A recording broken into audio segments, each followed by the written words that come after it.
Antes de fazer a pergunta, a resposta, eu só queria fazer uma proposta para vocês discutirem mais tarde, né? A minha proposta para a mesa e para vocês refletirem, que já foi falado um pouco no que vocês comentam aqui, é que eu acho que nós estamos no momento de que o comitê, né, que é o Comitê Nacional, não é isso? O Comitê Nacional de Trabalhadores da Volkswagen, deveria, para mim, no meu entendimento, não só nacional, mas mundial, se é que já não tem, constituir um grupo-tarefa, um grupo de trabalho, para analisar as questões de saúde dos trabalhadores da Volkswagen, aqui na Argentina, na Espanha, em tudo quanto é. Nós precisamos unir as informações e saber. E vocês, isso que foi colocado aqui, muitas perguntas, pode ter essa resposta. Se nós tivermos uma análise técnica, uma análise política, mostrando, vocês têm maneiras que foram distribuídas de como descrever processo de trabalho, que é uma coisa que nós estava fazendo com a equipe da Volkswagen, que é descrever o processo de trabalho, mas descrever os riscos juntos com o processo de trabalho. E nós podemos ter uma pauta de negociação nacional ou mundial. E aí, eu acho que a OIT, pelo que eu ouvi ontem de vocês, que a Volkswagen não reconhece esta representação mundial, tanto como deveria, ou parece que, né? Nós devemos começar a questioná-los perante a Organização Internacional do Trabalho. Porque a própria Volkswagen tem um trabalho que ela começou a apresentar numa parceria, alguém da Alemanha deve lembrar, não me lembro agora, de um trabalho que inclusive começou, acho que no México, era para ser aqui no Brasil, de justamente trabalhar como na auditoria fiscal, tal, auxiliar a área de governo, de como... Tinha uma coisa que, na realidade, era a OIT que tinha me indicado, mas como eu era ligado ao movimento sindical, logicamente que a Volkswagen não quis de maneira alguma que eu participasse. Então, há esse espaço e eu acho que nós temos que pensar em como discutir, em como conhecer a realidade e como apresentar a proposta do que vocês colocaram aqui. Bom, vocês falaram justamente de como fiscalizar as empresas. Realmente, esse é o problema. Para mim, a fiscalização, quando nós começamos no Ministério do Trabalho discutir a questão da capacidade da auditoria fiscal, de fiscalizar as empresas, pessoal, não tem. Quem é de São Paulo, quem é de Curitiba, nós temos um grupo pequeno de auditores fiscais para fiscalizar todos os ramos produtivos. Então tem que priorizar. Se nós não temos, nós temos que achar outras alternativas, né? Eu acho que aí, por mais que ele seja mais demorado, tal, o processo negocial, as negociações podem ajudar justamente com o trabalho, com nós brigando pelas organizações do local de trabalho, né? Mesmo uma pseudo, desculpa eu usar esse termo, organização que seria a CIPA, que em muitos locais ela é manipulada demais, mas nós temos que saber utilizar. Nós temos que aproximar a CIPA do sindicato. Nós temos que saber quando são eleitos. Nós temos que preparar até os futuros cipeiros, pessoal, com a visão sindical. Então, esta é a estratégia que nós devemos. E outra, nós temos uma coisa culturalmente no processo de relação ao trabalho, de achar que as questões só são tratadas no âmbito da previdência do trabalho. Nós estamos crescendo hoje um grande aliado e que nós temos que lutar para que seja cada vez mais ativo, que é o setor saúde. A questão de saúde trabalhadora é uma questão de saúde pública e nós temos que fortalecer o sistema único lá nos municípios para que possam ter. E eu não vejo sindicato participando de comissão interinstitucional de saúde do trabalhador. Para ir brigar e exigir do prefeito e exigir do secretário municipal de saúde, ter gente para fazer vigilância de ambiente de trabalho e identificar os problemas. Então estas são questões que eu acho, não vou aqui me prolongar, porque para nós discutirmos essa questão de saúde, não vai uma hora, vai um dia, 2, 3, porque vocês vão trazer um monte de problemas que tem. Bom, como que os dados nacionais, né? É isso que eu estou dizendo. O que nós temos são dados de acidente e doença da economia formal, de quantas doenças ou quantos acidentes. 500 mil acidentes ocorrem por ano no Brasil. De acordo com os dados da Previdência, que são dados ainda sonegados. Acidente de trabalho sem afastamento é notificado da Previdência? Vocês já viram aquelas placas que estão, estamos há tantos dias sem acidente de trabalho? Pergunta lá, quantos acidentes de trabalho, quais acidentes de trabalho? Com afastamento ou sem afastamento? Quantas CAT dos não afastados, que não precisaram afastamento foi aberto? A lei exige. Né? Então, os dados nacionais a gente não tem, mas nós precisamos construir. Né? Nós precisamos construir e as informações, por isso que eu digo, o comitê tem que começar a ter um banco de dados, pelo menos da Volkswagen. Depois, vamos pensar no setor automotivo. Por que não? Então, vamos tentar construir isso, porque os dados que nós temos, 5% só dos 500 mil casos que são notificados para a Previdência, são de doença do trabalho, pessoal. Quantos e quantos trabalhadores não estão afastados que não têm reconhecimento de doença do trabalho? Então, esta é uma outra questão. Desculpe se eu não responder, se eu não contentei na resposta, mas nós não temos aí decreto, né, que alguém colocou com relação, o Alvin falou da questão de tratamento. Eu, no meu ponto de vista, acho que quem causa o problema tem que pagar. No meu ponto de vista, primeira coisa, eu sei que vocês vão ficar comigo meio assim, porque eu sempre discuto com o meu pessoal aqui o seguinte. Primeiro, eu sou contra PLR mal feita. Tá? Mal feita que eu digo, PLR que vocês aceitam. Vocês, que eu estou dizendo, não estou dizendo que são vocês, mas que o movimento sindical em alguns locais aceita o trabalhador não receber por completo porque ele ficou doente. Tem PLR que abate o valor do trabalhador, até por doença do trabalho, que não deveria, pessoal. Pessoal, o direito de tratamento à saúde não pode ser negociado economicamente. Então, eu estou dizendo o seguinte, isso é uma coisa que vocês têm que alertar. Observem as PLR, não deixe que eles descontem questões de saúde, e principalmente, se fosse dentro do trabalho, tinha que pagar em dobro, em triplo, 10 vezes, 20 vezes mais. Né? Então eu digo assim, tratamento, medicamento, tinha que ser obrigatoriedade de pagamento do patrão. Se não é, vamos tentar colocar nos nossos acordos, nas nossas convenções, vamos brigar. Vamos fazer uma pauta mínima nacional que a gente brigue. Porque isso, pessoal, não tem conflito de sindicatos, de centrais, de ideologia, porque a ideologia é única, o objetivo é único, é a preservação da saúde. Né? Então, vamos tentar trabalhar numa questão dessa. Outra questão que foi levantada aqui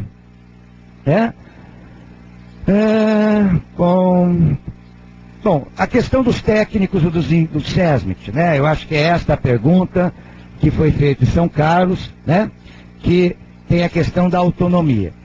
Eu tive numa época, acompanhando o trabalho, não sei se o pessoal aqui da Espanha pode dizer, mas eu tive, por exemplo, na Itália, e acompanhei algum movimento sindical e acompanhei os trabalhos nas áreas de saúde em Milão. Naquela época, as unidades de saúde lá na Itália estavam fazendo um acordo com as empresas, tinha uma questão da legislação, não sei se na Europa ainda é assim ou se está se estendendo, é que não era a empresa que contratava, era a USL, que eles chamavam, a Unidade Local de Saúde, que contratava, a empresa pagava para o Estado e o Estado que pagava. O Estado que eu digo, porque as unidades de saúde elas tinham uma independência administrativa financeira. Então era uma maneira. Parece que hoje também já não é mais assim, pelo que eu observei, porque teve várias mudanças de governo, de partidos e tudo mais lá, que acabou a Itália perdendo um pouco esse referencial. Mas esta é uma questão que nós temos que avaliar. A Convenção 161 da OIT já diz que tem que ter autonomia do SESMIT, que fala sobre saúde no trabalho. Então nós temos que achar maneiras. Pessoal, nós não podemos também ter a ilusão de achar que nós vamos resolver isso, porque as empresas não vão abrir mão disso. Porque ela diz assim, eu já negociei com eles, se eu sou obrigado a pagar, eu digo para quem que vai pagar e quem que vai receber. Agora, nós temos que ter um controle, eu acho que tem que ter um controle, e aí a CIPA, as comissões de fábrica têm que estar acompanhando e tem que ter denúncias disso nos conselhos regionais das especialidades quando isso acontece. Então é um pouco difícil, mas a gente tem que pensar em ver aí como que a gente faz, né? O nosso companheiro da TAI, né, que comentou aqui, eu também concordo com você, né? Eu acho que hoje a questão toda não é só do risco específico que tem no ambiente de trabalho, mas é da maneira de produzir que interfere na produção de doença e interfere nos agravos da saúde. É o que fazer, como fazer. Agora, nós devemos realmente conhecer com mais profundidade, e nós temos conhecimento de como fazer as coisas que não causam problema para nós. O que tem que mudar é aquela coisa de nós acharmos que o engenheiro de processo, sei lá que se é esse o nome que se usa, né, definiu que tem que ser daquela maneira e nós temos que aceitar. Mas para isso nós temos que conhecer, nós temos que ter conhecimento para ter discussão com ele, que não pode ser feito daquela maneira. Tem que ser feito de outra maneira. E nós temos, então eu acho que o conhecimento, por isso que eu digo que esse material, ele traz, a gente pode daqui aprofundar para a questão do que o processo produtivo traz de interferência na condição de vida, condição de saúde das pessoas. Vamos ver aqui, acho que estamos terminando. O Arlindo falou na questão da demissão de trabalhador, da motivação para retorno, né? Essa questão, eu acho que este é um processo muito importante que o sindicato tem que ficar atento, tem que estar acompanhando, né? Lógico, todo trabalhador que fica afastado por mais de 30 dias por qualquer tipo de doença, de acidente, ele tem que ter um exame médico de retorno ao trabalho, que o trabalhador tem que ter uma cópia, que não recebe muitas vezes, e ele tem que ter um processo de reabilitação naquilo que eu falei. Inclusive o trabalhador de mais idade, de repente ele não vai poder mais fazer, encarregar o trabalho como ele carregava antes, mas ele pode trazer muito conhecimento para a empresa e a empresa ainda não quer que ele se aposente mesmo. Então, nós temos que reabilitar. Esse pessoal que retorna tem que tomar cuidado. Quando ele retorna, ele é colocado num canto, e isso é assédio moral. Então, acho que isso é negociação. Nós tínhamos proposto aqui, inclusive, que quando voltasse os processos de reabilitação, tivesse uma comissão entre sindicato e empresa que acompanhasse o processo de reabilitação e de readequação desse trabalhador no local de trabalho, né?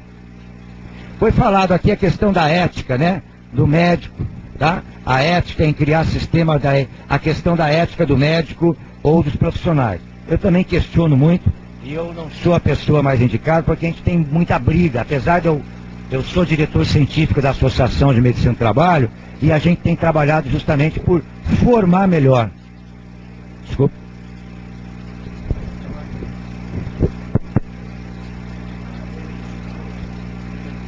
Para ele.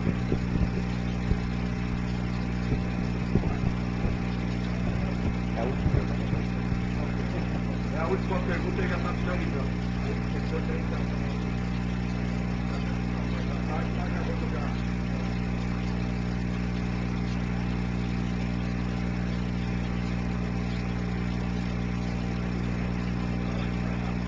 Para devagar? Ok, desculpe. Olha, parece que está em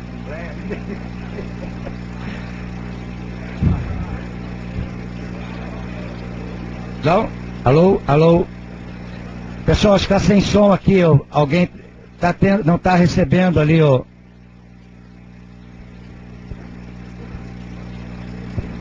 Traz um outro aparelho, troca o aparelho. Não é?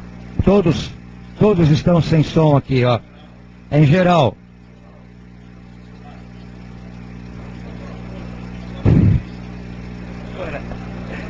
É o cansaço.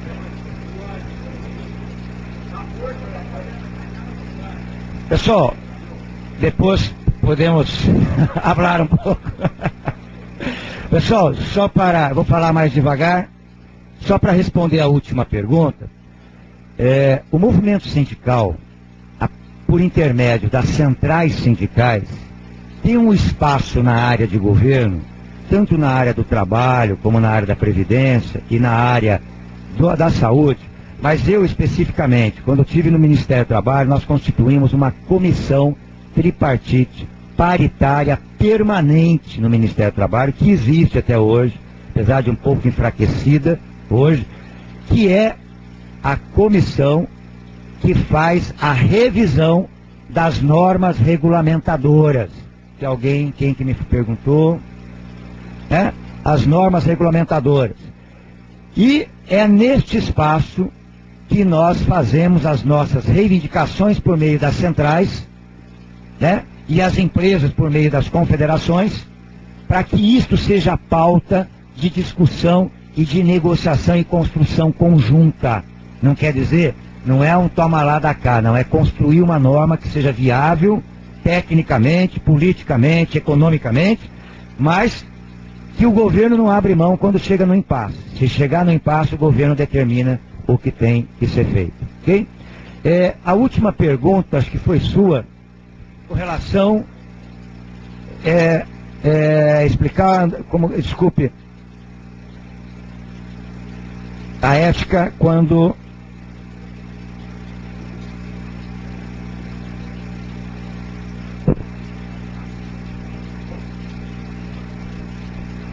tá.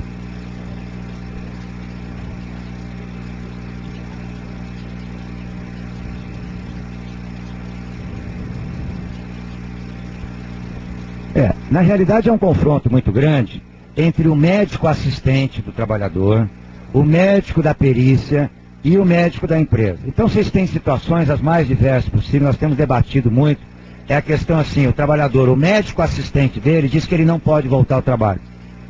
Tá? Daí o INSS reconhece que ele pode voltar ao trabalho, que ele é capaz. Daí tem duas situações na empresa. Quando a empresa diz que ele não pode voltar, porque o médico da empresa também acha que ele não pode voltar, a empresa não afasta ele de novo e ele volta para a Previdência e ele fica sem receber salário. Tá? Esta é uma crise que nós temos que discutir. Tá? Pessoal, eu não quero tomar tempo de vocês, só quero alertar uma coisa. Todo mundo sabe sobre nexo técnico epidemiológico previdenciário. Nexo técnico epidemiológico previdenciário. É estabelecimento da doença por nexo epidemiológico, pelo coletivo, não só pela CAT. Alerta! Eu já falei com Remígio Todeschini, já falei com um monte de gente, desde que saiu essa questão, né? Que o setor automotivo não tem nexo técnico epidemiológico, porque é montadora e não tem lá. Então o que acontece? As depressões que ocorrem na Volkswagen, se nós tivermos, apesar que já deve estar sendo reconhecido, mas se você puxar pelo decreto, pelos dados da Previdência, não tem análise de doença nas montadoras. E aí fica o trabalhador tendo que provar ainda que está doente. Né? Então esse é um alerta, e aí eu sei que aqui tem muita gente que conhece o Remígio, eu acho que tem que pressionar o Remígio de novo, o Lino que está lá também tem que ser questionado, porque isso tem que mudar uma lei também, e tomar cuidado. O nexo técnico epidemiológico ainda abre perspectiva para o trabalhador ser demitido, tomem cuidado. Desculpe do avanço da hora, foi um prazer estar com vocês, e eu espero que vocês continuem essa briga por mais tempo. A Volkswagen é ótima, não tem dúvida nenhuma, mas merece umas cutucadas e umas puxadas de orelha.